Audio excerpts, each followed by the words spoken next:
দিকে কদমটা তুলে টুক টুক টুক টুক করে এগিয়ে আসেন। বিশ্বনবী আমার আস্তে আস্তে হেঁটে আসেন। আমার টুক টুক করে হেঁটে ওই ছোট্ট বালকের কাছে পৌঁছে গেল। এমন সময় বিশ্বনবী আমার নবী হাঁটু দুটো গেড়ে দিলেন, এ যুবক, এ বাচ্চা, বলো কচি তোমার নাম কি বেটা, তোমার নাম কি? তো বাচ্চা বললো আমার নাম অমুক। তোমার নামটা কত সুন্দর। রসুল নাম শোনা মাত্রই বুঝতে পেরেছে এ আসলে মুসলমান ঘরের ছেলে নয়। ফিরবি রসুল যদিও ওই ঘরে ওই নাম ভালো, তাই রসুল প্রশংসা করলেন, আহ কত সুন্দর তোমার নাম।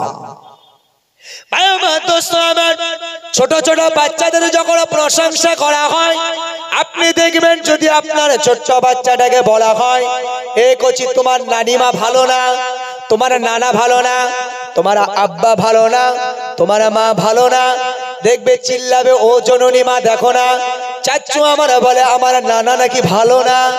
মানে বোঝে, ওরা ভালো মন্দটা বোঝে। ওদের তারিফ করলে, ওদের প্রশংসা করলে ওরা খুশি হয়ে যায়। ভাই আমার দোস্ত আমার আপনার নবী তো জাহানের বাদশা, তার নামের প্রশংসা করলেন। এমন সময় বললেন, হে যুবক, তুমি কত মিষ্টি, তোমার কত সুন্দর দেখতে, তোমার কতই না সুন্দর চেহারা।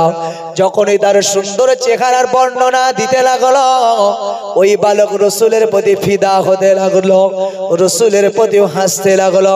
এমন সময় বিশ্বনবী আমার জিজ্ঞাসা করলেন, হে যুবক একবার বলো, হে বেটা একবার বলো, জানতে চাই তোমার আব্বা জানের নামটা কি, একবার বলো। ওই সময় ছোট্ট বালক বলতে লাগলেন, আমার আব্বা জানের নাম অমক। যখনই আব্বা জানের নামটা শুনলেন, আমার আপনার নবী দোজাখানের বাদশা, তিনি বুঝতে পেরেছেন আসলে এটা ছিল চক্রান্ত। কারণ সেই যুবক, যে যুবক আবু জেহেল, আবু লাহাব, উতবা সাইবা তাদের থেকে স্বাক্ষর করে এসেছে, সে মরবে না, আমাকে মারবে, এই তো সেই যুবকের পিতা। এমন সময় বিশ্বনবী আমার বললেন, ও বেটা, তোমার পিতাকে আমি কোনোদিনই দেখি নাই, কিন্তু তোমার বাপের নামটা আমি বড় শুনেছি, তাই আমি তোমার পিতাকে আমার দরবারে আসবার জন্য দাওয়াত করলাম বেটা তোমার কাছে। হে বেটা শোনো, তোমার জননী পিতার কাছে আমার পক্ষ থেকে আমার দাওয়াতটা পৌঁছে দেবে। অবাক হচ্ছে, হাই রে, যে বাপ বলছে আমার শত্রু, আর তিনি বলছে তোমার বাপের নাম শুনেছি অনেক, তোমার বাপকে একটু আমার কাছে দাওয়াত করবে, আমি তোমার বাপকে একটু মেহমানদারি করতে চাই। জোরে বলুন। অল্প বয়সের বাচ্চা হলেও আল্লাহ যেখানে হিদায়েতের বাতি করেছে তাকে, হিদায়েতের নূর করেছে তাকে, তার দ্বারা কতগুলো মানুষ হিদায়েত প্রাপ্ত হয়েছে দেখুন। ওই জন্য তার হৃদয়ের ভিতরে জ্ঞান সচল করে দিয়েছে। যুবক ভাবছে আমার বাপ বলছে এ মোহাম্মদ এ আসলে ভালো না, কিন্তু এ মোহাম্মদকেও তিনি বলছেন আমার বাপকে তিনি জানেন না, কিন্তু নাম শুনেছেন, তো আমার বাপকে তিনি বন্ধু হিসাবে কবুল করে তার বাড়ির মেহমান করতে চান। আসলে তো লোকটা ভালো। এইভাবে নবীর সাথে বেশ কিছুক্ষণ সুন্দর এই বাচ্চার সাথে বাক্য আলাপ, আনন্দ উল্লাস হলো। তো নবীজি তার যে অপরাধ, তার ভুলটা বলবেন না, এটা তো হয় না। ভাই আমার দোস্ত আমার আপনার নবী তো জাহানের বাদশা, প্যারা রাসূল সাল্লাল্লাহু আলাইহি ওয়াসাল্লাম ওই সময় বালককে ডেকে বললেন, হে বেটা, আমি তোমার মুরব্বি, যদি তোমাকে আমি কিছু আদেশমূলক কথা বলি, তুমি কি আমার আদেশ মতো করা কথাগুলি তুমি নেবে? এমন সময় বিশ্ব নবীর দিকে তাকিয়ে বললেন, হে আমার মুরব্বি, আপনার সাথে কথা বলতে আমার এত ভালো লাগছে, আপনার ভাষার যে এত মিষ্টতা রয়েছে, আপনি একটা দুটো নয়, আপনি শত শত যদি আপনি আমাকে আদেশ করেন, হে আমার মুরব্বি, আমি কথা দিলাম আপনার আদেশগুলো আমি মান্যতা দেব। এমন সময় বিশ্বনবী আমার ডেকে বললেন, হে বেটা শোনো, তুমি যে জায়গায় বসে পেশাব করেছ, যে জায়গায় বসে তুমি অপবিত্র কাজটা করেছ, এই জায়গাটা হলো মসজিদ ঘর, এটা হলো মুসলমানদের ইবাদতের জায়গা, এটা হলো মুসলমানদের ইবাদতের ঘর।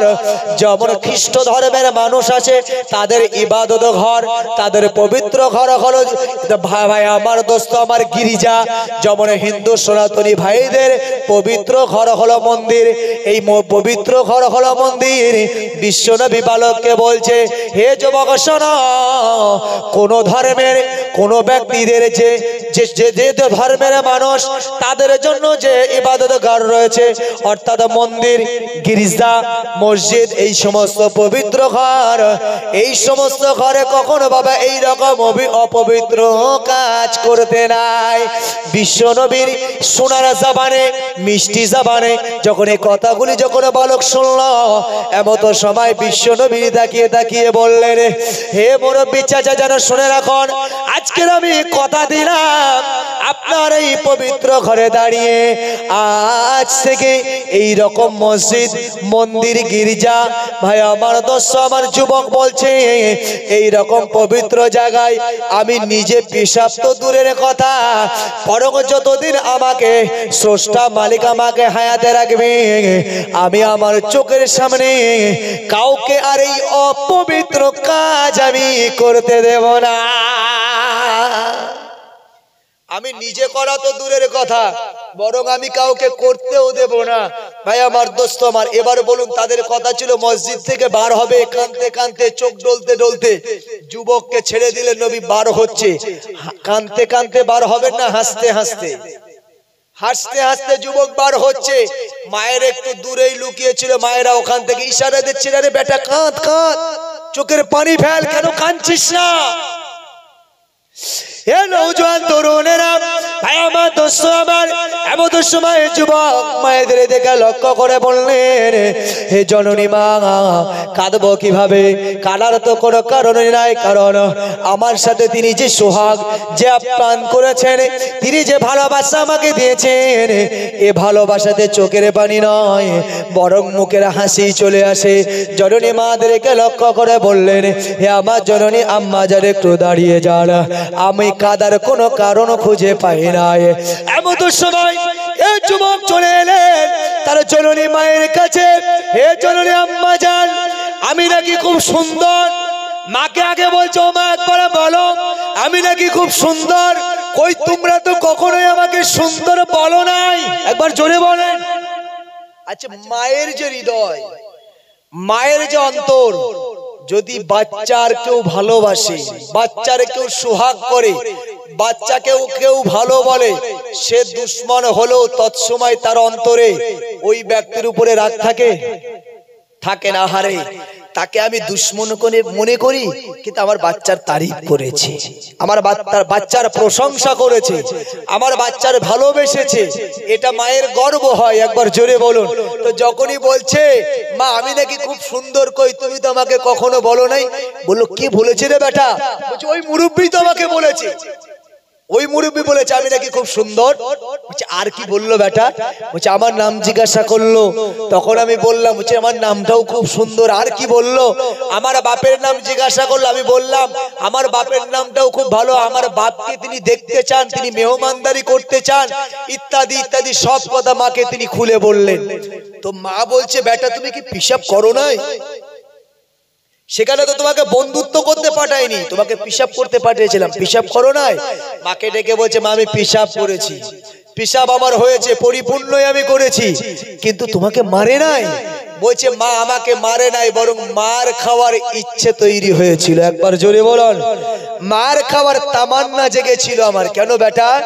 বলছে, আমার বিশ্বাস তিনি যখন আমার মুখে এই দুটো আঙুল দিয়ে একটু আদর সোহাগ করেছিল, আমি অনুভব করতে লাগলাম আমার পুরো মুখমণ্ডল, পুরো চেহারাটাই আমার খুশবুদার হয়ে গিয়েছিল। তার রসুলের হাতের বাবার কাত।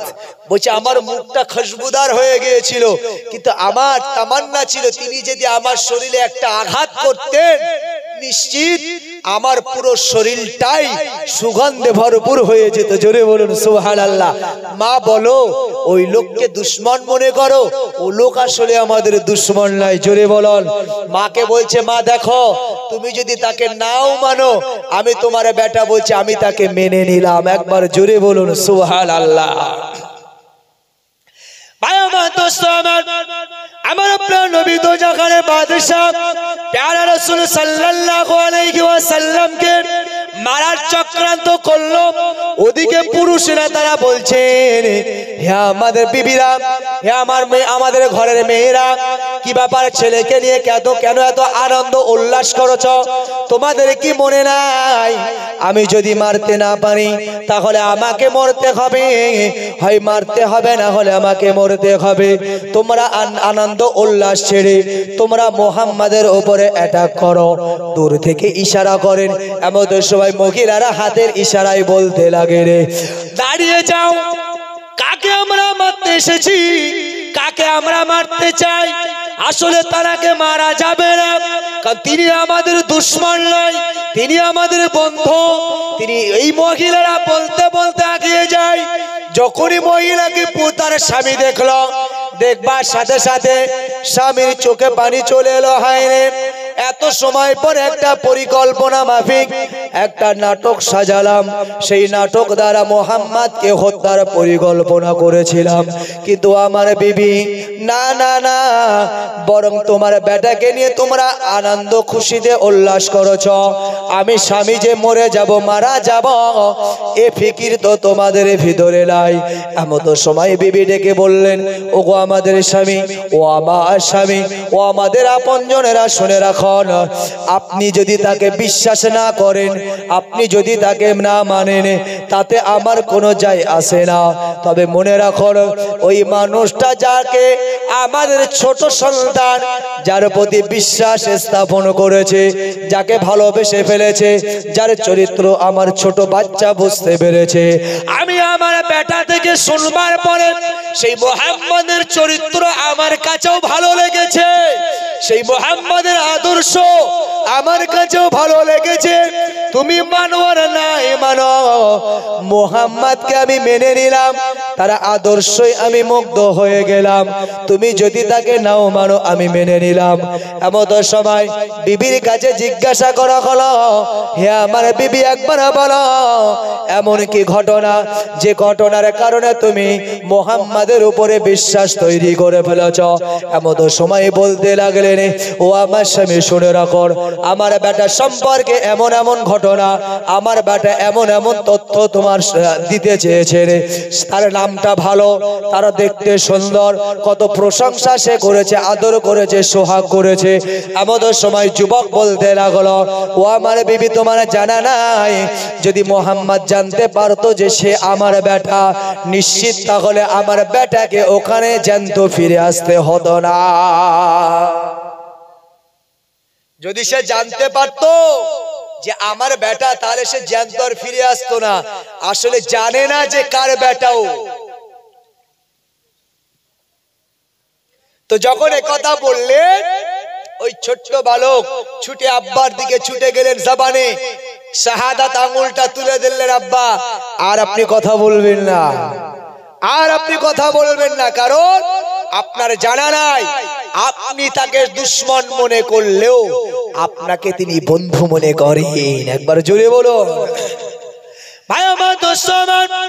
এবার যুবক বলতে লাগেন, ছোট বাচ্চা বলতে লাগেন, ও আমার আব্বাজান, শুনে রাখুন, আপনি তাকে শত্রু ভাবেন, কিন্তু ওই মানুষটা আপনাকে শত্রু পোষণ করে না, বরং ওই মানুষটা আপনাকে দাওয়াত দিয়েছে, আপনাকে দেখতে চায়, আপনাকে একদিনে মেহমানদারি করতে চায়। ও আমার আব্বাজান, যদি আপনি জান, ওই মানুষটা বড় খুশি হবে। এমন কথা বলতে লাগলেন। যখন এই কথা শুনবার পরে মানুষের দিলের ভিতরে তাসির হতে লাগলো, হায় রে, যাকে আমার ছোট্ট বাচ্চা চিনল, যাকে আমার স্ত্রী চিনল, আর আমি তাকে চিনতে পারলাম না, না এটা হতে পারে না। ওই সময় এলান করতে লাগলো, ও আমাদের সাথী, ও আমার সাথী ভাইয়েরা, ও আমার বন্ধুরা, তবে শুনে রাখুন, জেনে রাখুন, আজ তোমরা সেই মুহাম্মাদকে মানো আর নাই মানো, আমি মুহাম্মাদকে মেনে নিলাম। এমন কথা শুনবার সাথে সাথে সমস্ত কাফেলার মানুষ বলতে লাগলো, আসলে তো তুমি মুহাম্মাদকে মারতে চেয়েছিলে, আর তোমার সাথ দেওয়ার জন্য তোমার সাথী হয়েছিলাম আমরা। আজ যদি মুহাম্মাদের আদর্শে তোমার সন্তান, তোমার বিবি, যদি তোমরা মুগ্ধ হয়ে যদি মুহাম্মাদকে কবুল করে নাও, আজ আমরাও সাক্ষ্য দিচ্ছি, সেই মুহাম্মাদকে আমরাও কবুল করে নিলাম। ভাই আমার, দোস্ত আমার, ইতিহাসে উঠে এলো সংখ্যায় ছিল তারা 33 জন। বলছে মসজিদুন নববী শরীফে এক এক করে বিশ্ব নবী নাকি তাদেরকে হত্যা করেছিল।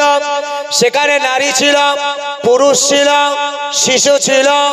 দেখা গেল এই সেই কাফেলা, 33 জনের কাফেলা, তারা কিভাবে মুসলমানদের ঈমান লোটার জন্য, ভাই আমার দোস্ত আমার, কারণ মুসলমানরা যদি ওটা বিশ্বাস করে নাই, বিশ্ব নবীর প্রতি তাদের ইনকার হলো, বিশ্ব নবীর প্রতি তাদের নেকেট চিন্তা, খারাপ চিন্তা চলে এলো, নিশ্চিত তাদের ঈমানটা চলে যাবে। এই জন্য এটা ছিল তাদের চক্রান্ত।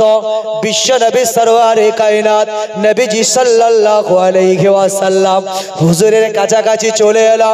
এমন সময় বিশ্ব নবীকে খুব করুণ সুরে ডাক দিলেন, ওগো আল্লাহর পয়গম্বর, ওগো আল্লাহর নবী, ও বিশ্ব নবী মুহাম্মদুর রাসূলুল্লাহ সাল্লাল্লাহু আলাইহি ওয়াসাল্লাম, দয়াপূর্বক একটু আপনি আমাদের দিকে এগিয়ে আসেন।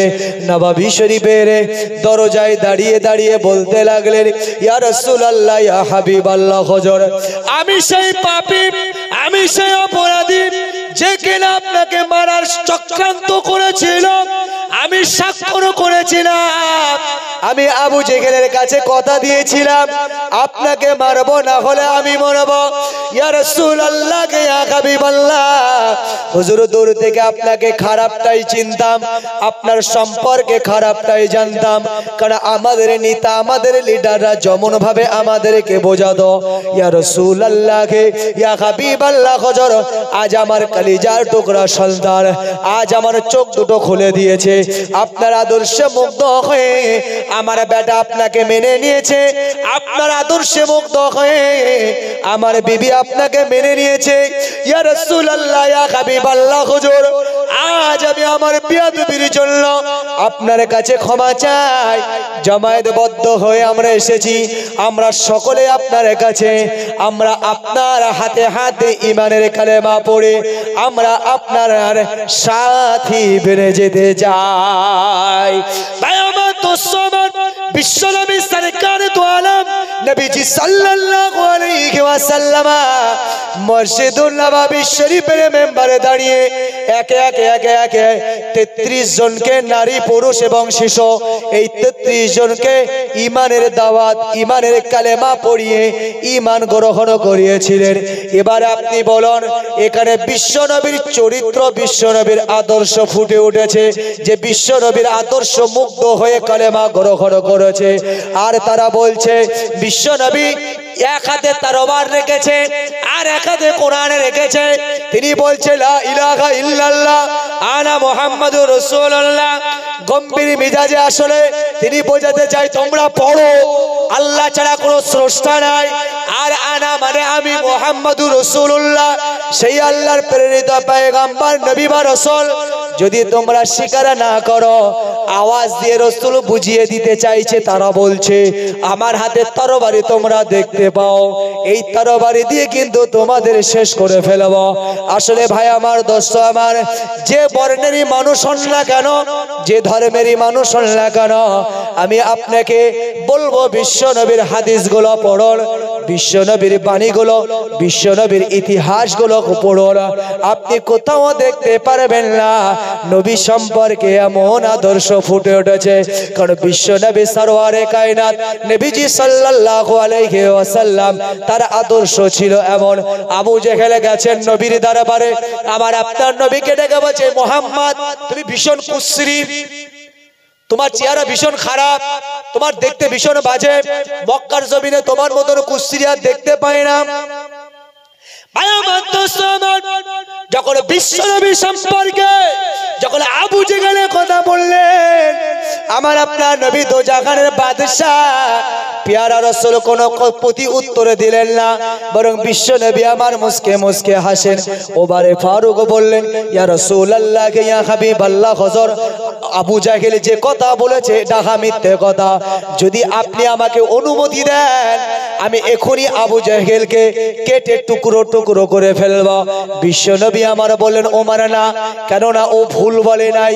এমন তো সময় ওমরে ফারুক বললেন, বললেন, ইয়া রাসূলুল্লাহ, ইয়া হাবিবাল্লাহ, হুজুর আমি সাক্ষ্য দিচ্ছি যে আপনার এই চেহারাটা এত সুন্দর নুরানি চেহারা, সারা মক্কা মদিনা নয়, সারা পৃথিবীর জমিনে আপনার এই চেহারা দ্বিতীয় আর কোনো চেহারা হতে পারে না। নবী বলছে, ওমর তোমারটাও ঠিক, আবু জাহেলেরটাও ঠিক। কারণ যে মানুষের কাছে শত্রু হয় ওই মানুষের হাঁটা বেঁকা হয়, ওই মানুষের কথা বেঁকা হয়, ওই মানুষের খাওয়া খারাপ হয়, ওই মানুষের বলা খারাপ হয়, ঠিক না ভুল? যতই তার তারিফ, যতই তার প্রশংসা করে, বলছে কার কথা বলছে? অমুকের। ছাড়ো তো, ওর প্রশংসা করছো, ওর থেকে একটা গাধার প্রশংসা করো। আসলে ওর শত্রু, ওর দুশ্মন। আর নবীর তো চরম দুশ্মন আবু জেহেল। তাই রাসূল বললে যে আমি নবী তার কাছে কুশ্রী বিশ্রী খারাপ, এটা তো স্বাভাবিক, কারণ আমি তো তার কাছে সব থেকে চরম শত্রু। আমার বলা, আমার খাওয়া, আমার পড়া সবই তোর কাছে বেকা ওমর।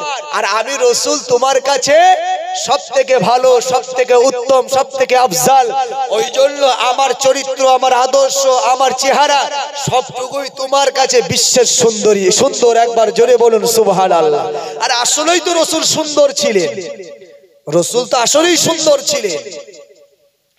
ভাই আমার, দোস্ত আমার, আম্মা জান আয়েশা বর্ণনা করেন, এ নবী সাহাবীরা শুনে রাখো, আমি আম্মা জান আয়েশা জানিয়ে দিলাম বিশ্বনবী সরকার দু আলম নবীজি সাল্লাল্লাহু আলাইহি ওয়াসাল্লাম তার এত সুন্দর, তার নূরের চেহারা ছিল।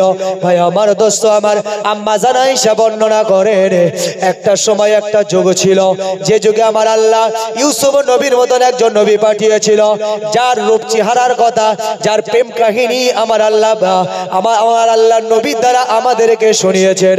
ভাই আমার, দোস্ত আমার, এই ইউসুফ নবীর জামানায় ইউসুফ নবীর আর জুলাইখা, যদি এখানে বিরাট লম্বা চওড়া একটা ঘটনা আছে। ভাই আমার, দোস্ত আমার, আমি ইতিহাস বলছি না, আসলে ইউসুফ নবীকে জুলাইখা স্বপ্নে দেখেছিলেন। আর এই স্বপ্নে ইউসুফ নবী বলেছিল, তুমি যদি আমাকে পেতে চাও, তুমি বাদশা, মিশরের বাদশা আজিজের দরবারে যাও। আর ও বুঝেছিল মিশরের বাদশা আজিজের বিয়ে করো। ঘটনা এইরকম, একটা ইতিহাস এইরকম।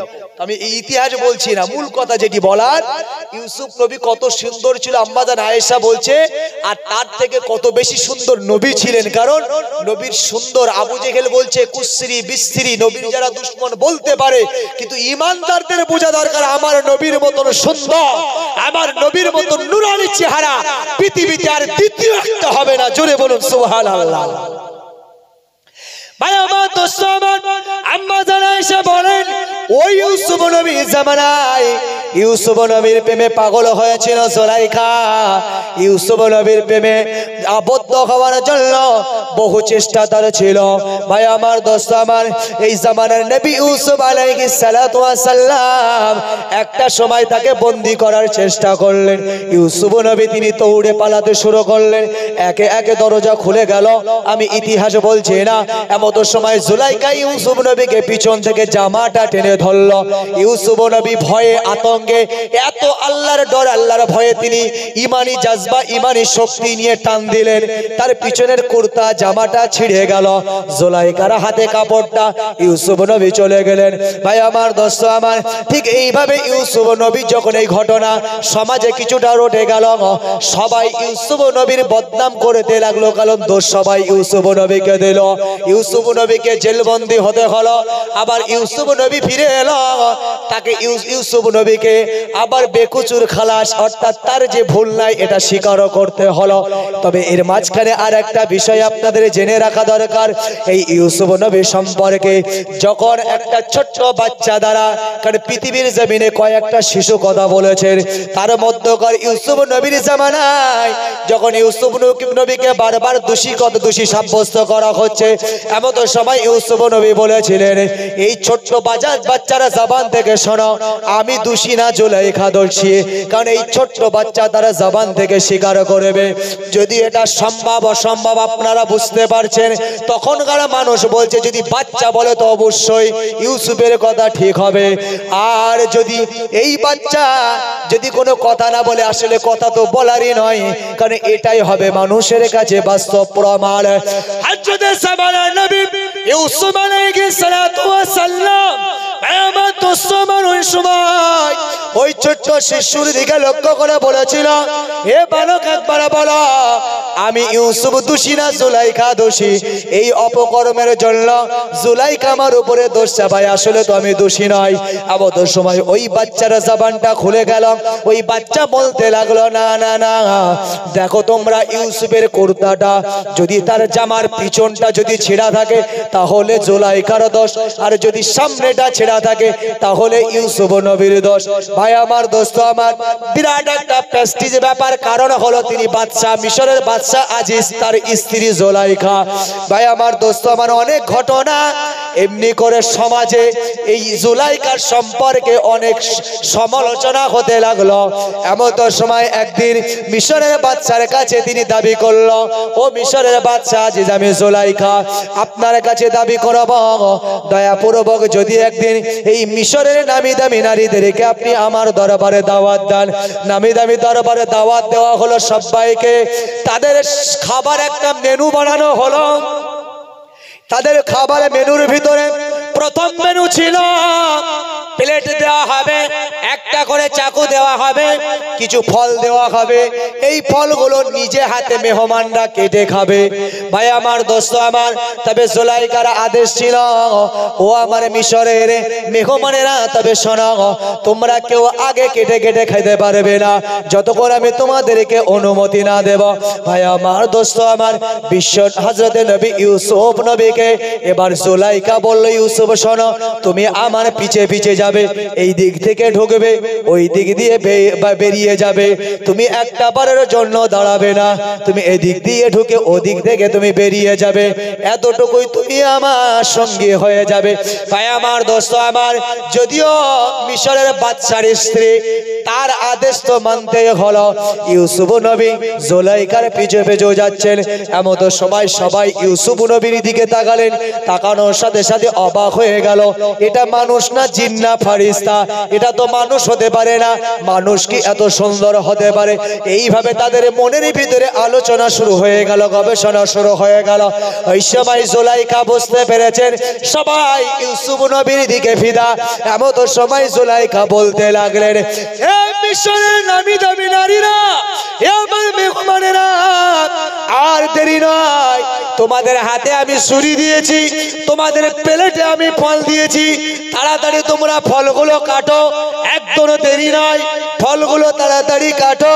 ভাই আমার, দোস্ত আমার, জুলাইখার কথা শুনে তারা হাতের ফলগুলো কাটতে শুরু করেছে, কিন্তু তাদের চোখ দুটো আছে হযরত নবী ইউসুফ আলাইহিস সালামের দিকে।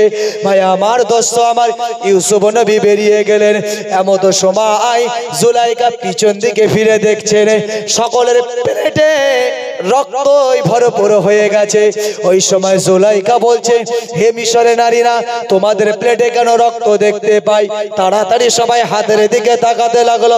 কারোর একটা আঙুল কাটা গেছে, দুটো আঙুল কাটা গেছে, কারোর 5টা আঙুল বেশ কিছুটা কেটে গেছে। ঠিক এইভাবে সবার হাতের ভিতরে ক্ষত চিহ্ন দেখতে পাই। এমন তো সময় জুলাইখা বলতে থাকে, কি ব্যাপার মিশরের নারীরা, তোমাদেরকে ফল কাটতে আমি দিয়েছিলাম, কেন হাত কেটে ফেললা? এমন তো সময় মিশরের নারীরা বলতে লাগলো, ও জুলাইখা, তোমার এক্সাম, তোমার পরীক্ষা আমরা বুঝতে পেরেছি। ও জুলাইখা, নিশ্চয় তোমার দ্বারা এই অপকর্ম হওয়াটাই স্বাভাবিক। ইউসুফ নবীর এত সুন্দর চেহারা, এত সুন্দর দেখতে, তার প্রতি যে এত আকর্ষণ, সেই আকর্ষণে তারাই বলছে এটা স্বাভাবিক, তোমার দ্বারা যে ঘটনাটা ঘটেছে। ভাই আমার, দোস্ত আমার, আম্মা জান আয়েশা বর্ণনা করেন, ও নবী সাহাবীরা শুনে রাখো, আমি আম্মা জান আয়েশা জানিয়ে দিলাম, তৎসময়ে মিশরের যে নারীরা ইউসুফ নবীকে দেখে তারা হাতের আঙুলগুলো কেটে ফেলেছিল, আর আমি আম্মা জান আয়েশা জানিয়ে দিলাম, আমার বিশ্ব নবীকে যদি ওই নারীরা দেখত, মিশরের ওই মহিলারা যদি দেখত, বিশ্ব নবীর স্ত্রী আম্মা জান আয়েশা বলে, তারা তৎসময় আঙুল কেটে ফেলেছিল, আর আমি আয়েশা বলবো, বরং বিশ্ব নবীকে দেখে তারা তাদের কলিজা কেটে ফেলত। এটা ছিল আমার আপনার নবী। আবু জেহেল, আবু লাহাব, উতবা, শাইবা তারা বারংবার চেয়েছে আমার রাসূলকে অপমান করবে, অপদস্থ করবে। বিশ্বনবী নামাজে আছেন, বিশ্বনবীর শরীরের উপরে পচা ভুঁড়ি চাপিয়ে দেওয়া হলো। বিশ্বনবী দিনের দাওয়াতে তায়েফের ময়দানে গেছে, তার আগেই পাগল বলে বিশ্বনবীর পরিচয় করিয়ে দেওয়া হলো। বিশ্বনবীকে তায়েফের ময়দানে কাকর পাথর মেরে মেরে বিশ্বনবীর শরীর রক্তাক্ত বানিয়ে দেওয়া হলো। বিশ্বনবীর চপ্পল, বিশ্বনবীর পা মোবারকে রক্তের জমাট বদ্ধ হলো, রক্তের জমাট বেঁধে গেল। এত মারা বিশ্বনবীকে মারা হলো। ফিরবি বিশ্বনবীর আদর্শ, বিশ্বনবীর দরবারে আল্লাহর জিবরাইল ফেরেশতা সাথে আর একজন ফেরেশতাকে নিয়ে বিশ্বনবীর দরবারে চলে এলো। ইয়া রাসূলুল্লাহ, ইয়া হাবিবাল্লাহ, হুজুর আজকে তায়েফের ছেলেরা আপনাকে পাগল বলে আপনাকে এত মারা মেরেছে। ইয়া রাসূলুল্লাহ, ইয়া হাবিবাল্লাহ, হুজুর আমি জিবরাইল এটা সইতে পারি না, একবার আপনি অনুমতি দেন। আমি তায়েফের দুই দিক থেকে দুটো পাহাড়, আমি পাহাড়কে এনে আমি আমার সাথে পাহাড়ের দায়িত্বে যে ফেরেশতা এসেছেন তাকে আমি হুকুম করব, দুটো পাহাড় থেকে এনে এই শয়তান যারা আপনাকে মেরেছেন এদেরকে মাঝখানে ফেলে আদা বাটা রসুন বাটা করে দুনিয়া থেকে ধ্বংস করে দেব। বিশ্বনবী আমার চোখের পানি ফেললেন। ও ভাই জিবরাইল, তুমি কাদের সম্পর্কে বলো? এদেরকে যদি ধ্বংসের বদদুয়া করি আমি, এরা যদি ধ্বংস হয়ে যায়, এদের পরবর্তী প্রজন্ম তারা আর পৃথিবীতে আসবে না। হে জিবরাইল, শুনে রাখো, আমি বিশ্বনবী সরকার দু আলম নবীজি সাল্লাল্লাহু আলাইহি ওয়াসাল্লাম বরং এদের হিদায়াতের জন্য দোয়া চাই। আল্লাহ যদি এদের হিদায়াত না দেয়, বরং এদের পরবর্তী প্রজন্ম তাদেরকে যেন আল্লাহ হিদায়াত দেয়। আমি নবী এদের জন্য বদদুয়া করতে পারি না। যে রাসূলকে তায়েফের ময়দানে মারা হলো, যে রাসূলকে রক্তাক্ত করা হলো, আর সেই রাসূল তরবারি দিয়ে ইসলাম প্রচার করবে, এটা কি মানা যায়? এটা কি মেনে নিতে পারে? ভাই ভাই আমার দোস্ত আমার, বিশ্বনবী সরকার দু আলম নবীজি সাল্লাল্লাহু আলাইহি ওয়াসাল্লাম তাকে অপমান অপদস্থ করার জন্য আবু জেহেল গেছে। হে মুহাম্মদ, সব সময় নবীকে বিগড়ানো এটা ছিল তার কাজ। আবু জেহেল এসে বলছে, হে মুহাম্মদ, তোমার খোদাকে একবার আমাকে দেখাও, তোমার খোদাকে আমার একবার দেখাও।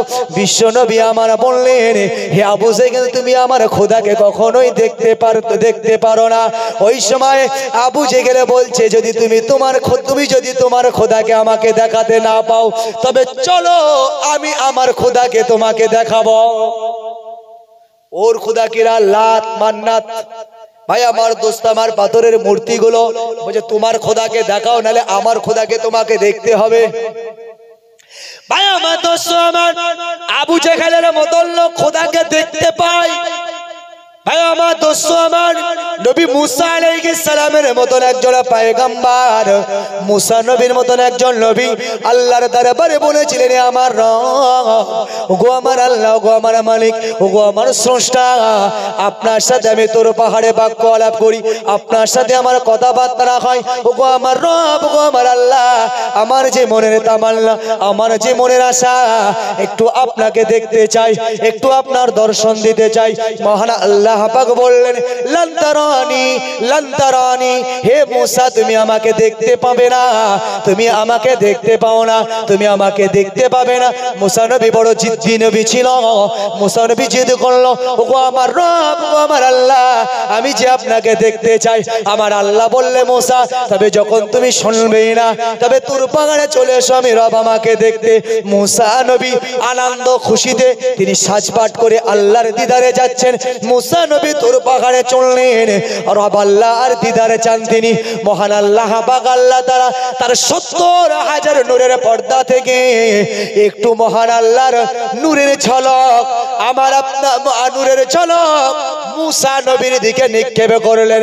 যখনই আল্লাহর নূরের ঝলক মুসা নবীর দিকে নিক্ষেপ হলো, সাথে সাথে আল্লাহর পয়গম্বর মুসা নবী বেহুশ হয়ে জমিনে পড়ে গেল। মুসা নবী আল্লাহকে দেখতে পেল না। আর এদিকে আবু জেহেল বলছে মোহাম্মদ হয় তোমার খোদাকে তুমি তোমার খোদাকে আমাকে দেখাও, আর না হলে জেদ করে পড়ে বলছে তোমার আমার খোদাকে দেখতে হবে। কারণ রসুল তো মূর্তি দেখতে যেতে পারে না, তিনি জানতেন রসুল কোনোদিন দেখতেন না। ভাই আমার দোস্ত আমার, এ আবু জেহেল যখন কথা বললেন, বিশ্ব নবী আমার বললেন ও আমার চাচা আবু জেহেল, তবে অবশ্যই মনে রাখুন আপনি আমার খোদাকে দেখতে পারেন না, আপনি রব আল্লাহকে কখনোই দেখতে পারেন না, তবে আমি রাসূল পাক সাল্লাল্লাহু আলাইহি ওয়াসাল্লাম আপনার যে খোদা আমি দেখতে যাব, এটা আমিও কখনো দেখতে যেতে পারি না। তবে যদি মহান আল্লাহ পাক আল্লাহ তাআলার পক্ষ থেকে যদি আমার কাছে কোনো অনুমতি আসে, সেই অনুমতি সাপেক্ষ আমি দেখব আগামী সিদ্ধান্ত কি নেওয়া যায়। আবু জেহেল বলছে মোহাম্মদ ঠিক আছে, আগামীকাল আবার তোমার কাছে খোঁজ নেব। আবু জেহেল এলো, আসলে তার উদ্দেশ্য কি? নবীকে অপমান করবে, নবীকে অপদস্থ করবে, এটাই হলো তার উদ্দেশ্য। কিন্তু নবীজি সাল্লাল্লাহু আলাইহি ওয়াসাল্লাম তিনি যে তার খোদাকে দেখতে যাবেন আল্লাহর অনুমতি ছাড়া যেতে পারেন না। কারণ রাসূল বলছেন আমি যতটুকু ইবাদত, যতটুকু আমি মানুষকে বলেছি আমি দ্বীনের কথা ইসলামের কথা, আমি রাসূল আমার কথা নয়, মহান আল্লাহ আমাকে বলতে বলেছেন, মহান আল্লাহর বলা সেই বলাটাই আমি রাসূল বলেছি, এটা ওহিয়ে গায়ের মাতলু। রাসূল আল্লাহ ছাড়া রাসূল নিজে থেকে কিছু বলেন নাই।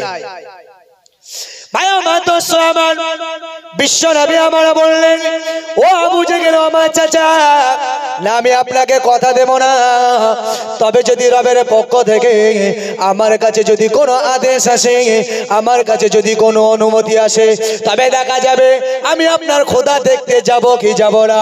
আবু জেহেল পরের দিন এলো, পরের দিন এসে আবার বলছে হে মুহাম্মদ বলো তোমার খোদাকে আমাকে দেখাবে না, তুমি আমার খোদাকে দেখবে। নবী কোনো কথা বললেন না, আবার আবু জেহেল চলে গেলেন।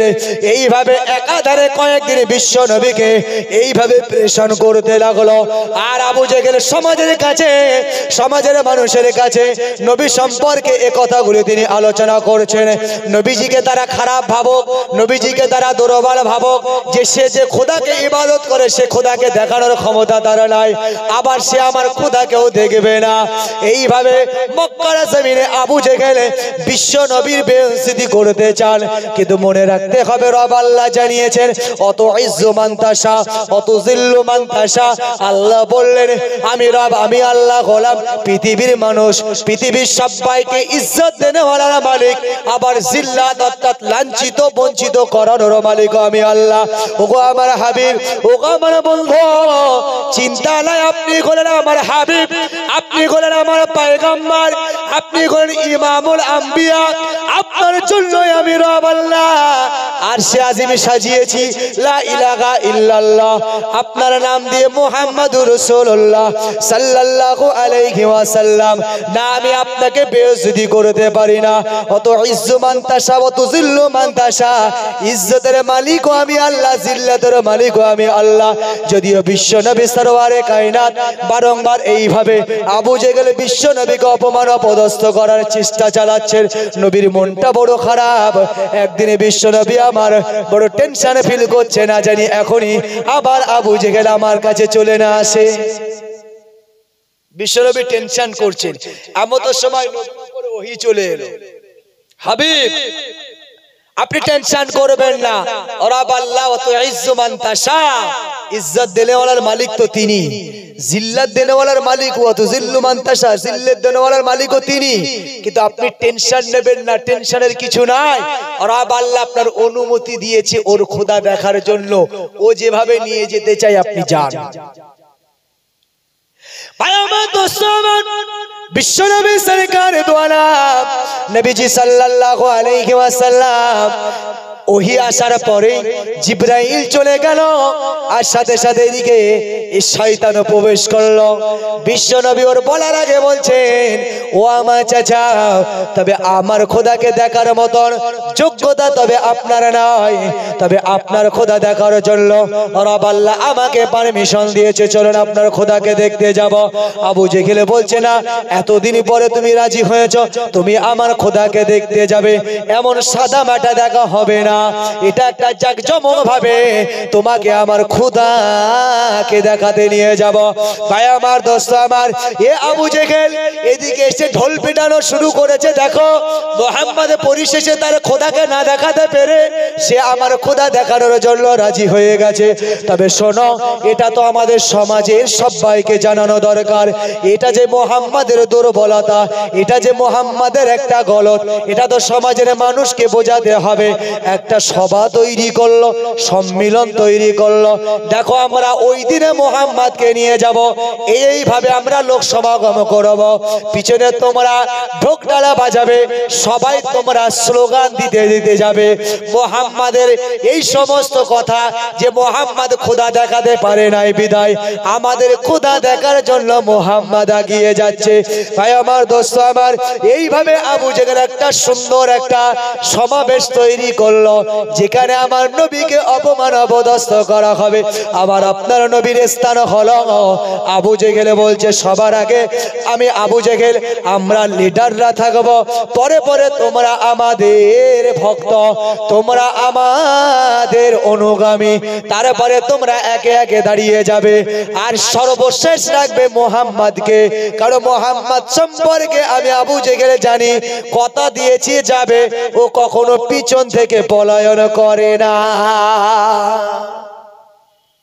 আমরা জানি তোমরা ঠিক এইভাবে সমাবেশটা সাজাও, মুহাম্মদকে এইভাবে নিয়ে যাওয়া হবে, ঠিক এইরকম একটা পরিকল্পনা পরিকাঠামো তারা তৈরি করলো। নবীর আদর্শ, নবীর চরিত্র কত ভালো দেখুন। আবু জেহেল এত বারংবার এ করেছে, তো নবীজি তো বাজে কথা তাকে বলতে পারতেন, নবীকে কুশ্রী বিশ্রী বলেছে, নবীজি যাওয়ার আগে সেখানে নবীজির পাগল আখ্যা দিয়েছে, তারা মেরেছে, নবীজি কোনো প্রতিশোধ নিয়েছে? ভাই আমার, দোস্ত আমার, বরং বিশ্ব নবী সরকার দু আলম নবীজি সাল্লাল্লাহু আলাইহি ওয়াসাল্লাম, নবীজিকে একটাবার কাবা ঘরের সামনে বিশ্ব নবীকে মারা হলো, রক্তাক্ত করা হলো, বিশ্ব নবী বেহুশ অবস্থায় পড়েছিলেন। এমন সময় চাচা আবু তালেব দৌড়ে এলেন। চাচা আবু তালেব যিনি ঈমান গ্রহণ করেন নাই, কিন্তু বিশ্ব নবীর সর্বদা তিনি ঢাল হিসাবে কাজ করেছেন, ইসলামের জন্য ঢাল, নবীর জন্য ঢাল ছিলেন, কোরআনের জন্য ঢাল ছিলেন, কিন্তু পরিশেষে তিনি ঈমান তার নসিব হয় নাই, যদি ওটা আল্লাহর ইখতিয়ার। কারণ সেই চাচা আবু তালেব সম্পর্কে কোরআনে কারিমে আমার আল্লাহ বলেছেন, ইন্নাকা লা তাহদি মান আহবাবতা ওয়ালাকিন্নাল্লাহা ইয়াহদি মান ইয়াশা। নবীকে বলা হলো, ইন্নাকা নিশ্চয় লা তাহদি, ওগো আমার হাবিব, আপনি হিদায়াতের মালিক নন।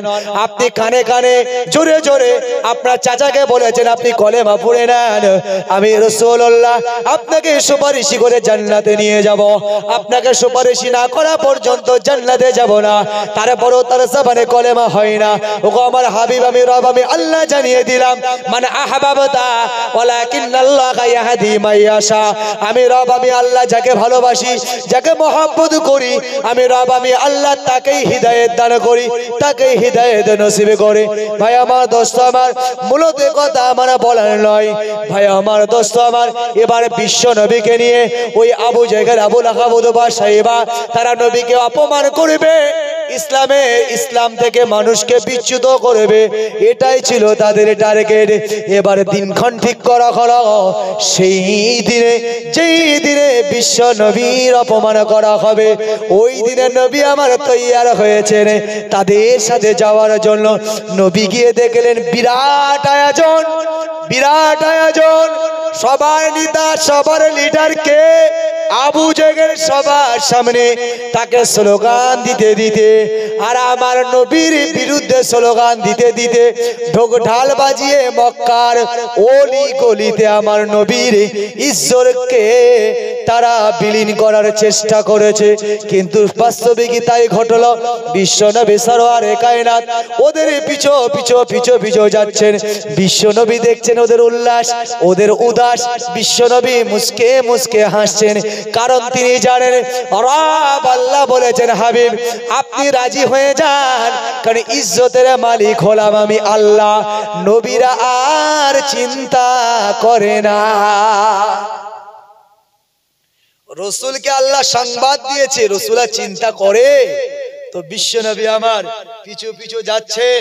যেতে যেতে যেতে যেতে যথা স্থানে পৌঁছালেন যেখানে তার খোদারা রয়েছে।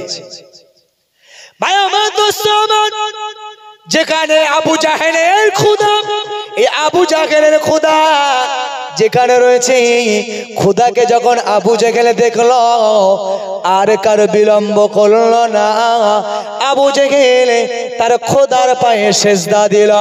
যখনই আবু জাহেল তার খোদার পায়ে সেজদা দিল, সাথে সাথে সাথে সাথে তার অনুসারী, তার অনুগামী, তার সহকর্মী যারা ছিল সবাই একে একে একে একে সেজদা দিতে লাগলো। আর পরিশেষে পিছে দাঁড়িয়ে আছেন আমার আপনার নবী। একবার জোরে বলুন, বিশ্ব নবী আমার খুঁজছেন কোথায় সেই আবু জাহেলের খোদা। বিশ্ব নবী খুঁজছেন কোথায় সেই আবু জাহেলের খোদা। খুঁজে পাওয়া যায় না। দেখা যায় বিশ্ব নবী সরওয়ারে কায়নাত একটু আগে যেতে আবু জাহেল খোদার পায়ে সেজদা ছিল। আর ওই খোদা যখন আমার নবীকে দেখলেন, আমার রাসূলকে দেখলেন, পাথরের খোদা, আর দেরি না করে আবু জাহেলের মাথা থেকে তার কদম, তার পাটা সরিয়ে, ভাই আমার, দোস্ত আমার, এই পাথরের খোদা বিশ্ব নবীর কদমে সেজদা দিয়েছে। ভাই আমার, দোস্ত আমার, ইজ্জত আল্লাহ দিয়েছেন। অনেক কথা তো, যে খোদাকে দেখাতে চেয়েছিল নবীকে, সেই খোদার সেজদায় ছিল আবু জাহেল। আর মাথা সরিয়ে নিয়ে, পাটা সরিয়ে নিয়ে পাথর হেঁটে হেঁটে নবীর কদমে সেজদা দিয়েছে। ও বেঈমান মুখটা তুলে দেখছে আমার খোদা কোথায়, পরে দেখছে যে নবীর পায়ে কদমে, নবীর কদমে সেজদা। একবার জোরে বলুন সুবহানাল্লাহ। ও ভাই আমার, দোস্ত আমার, আমি নবীর আদর্শ নিয়ে কথা বলছিলাম, তার কারণ নবীর আদর্শে কালিমা লিপ্ত করার জন্য আজ যে সমস্ত চক্রান্ত চলছে, ইমানদারদের ইমান মজবুত করার সময় এসেছে। বিশ্ব নবী সম্পর্কে আপনি কখনই খারাপ মন্তব্য করবেন না। রাসূলুল্লাহর জীবনীগুলি পড়ুন, রাসূলুল্লাহর আদর্শগুলো ফলো করুন। নিশ্চিত আপনার ইমানের জাজবা বেড়ে যাবে, ইমানের তাকওয়া বেড়ে যাবে। এই বলেই আমি ইতি করছি। ভুল ভ্রান্তি সন্তান, ছোট ভাই মনে করে ক্ষমা করবেন, আর মহান আল্লাহর দরবারে দোয়া করবেন আল্লাহ যেন আমার দিনের দায়ী হিসেবে কবুল করেন। আমার পরে পরেই আমার পরবর্তী বক্তা, আপনারা চেনেন জানেন, পরিচয় দেওয়ার মতন নাই, আমাদের অনেক সিনিয়র, আমার বড় ভাই, তিনি আপনাদের সম্মুখে আলোচনা রাখবেন। সকলে আমার জন্য খাস করে দোয়া রাখবেন, আমি আপনাদের জন্য দোয়া রাখি। আসসালামু আলাইকুম ওয়া রাহমাতুল্লাহ। দুরূদ শরীফ। আল্লাহুম্মা সাল্লি আলা। হ্যালো, আলহামদুলিল্লাহ, এতক্ষণ পর্যন্ত আমরা বক্তৃতা শুনছিলাম জনাব মাওলানা গিয়াসউদ্দিন ভাই সাহেবের কাছ থেকে। এখন আমরা সারা পশ্চিমবাংলা খ্যাতি জনাব মাওলানা শাহনাজ মণ্ডল সাহেব বাদুড়িয়া, তিনি এসেছেন আমাদের সামনে কোরআন এবং হাদিস থেকে কিছু আলোচনা করে তিনি শোনাবেন। তাকবীর দেয়, নারায়ে তাকবীর, নারায়ে তাকবীর। জনাব মাওলানা সাহেব, জনাব মাওলানা সাহেব, ফুরফুরা শরীফ, ফুরফুরা শরীফ, বাইগাছি যুবক বৃন্দু, বাইগাছি যুবক বৃন্দু, নারায়ে তাকবীর। আসসালামু আলাইকুম ওয়া রাহমাতুল্লাহি ওয়া বারাকাতুহু।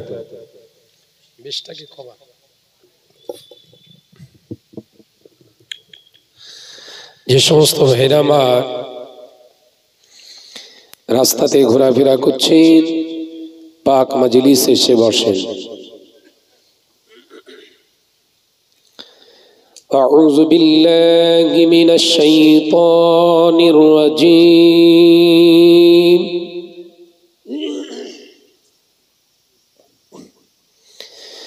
بسم الله الرحمن الرحيم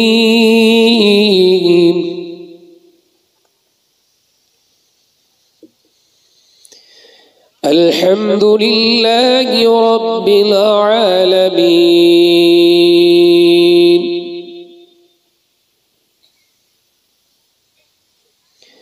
والعاقبة للمتقين الصلاة والسلام على سيد المرسلين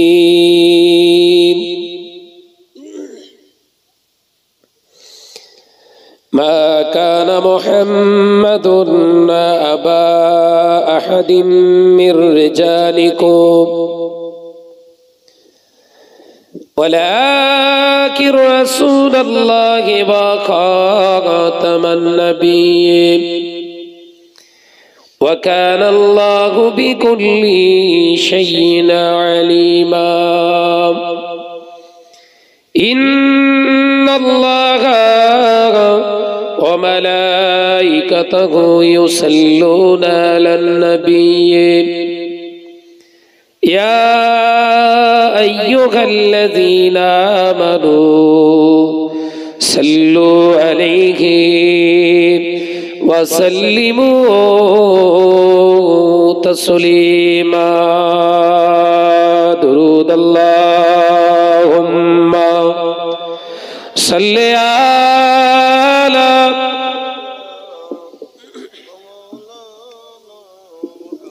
একটু মহব্বতে শুনি ওয়ালা আলি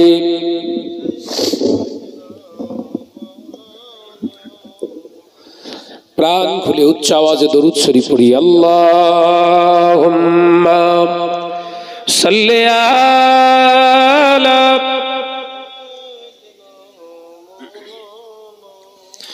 মাশাআল্লাহ আর একটু জোরে ওয়ালা আলি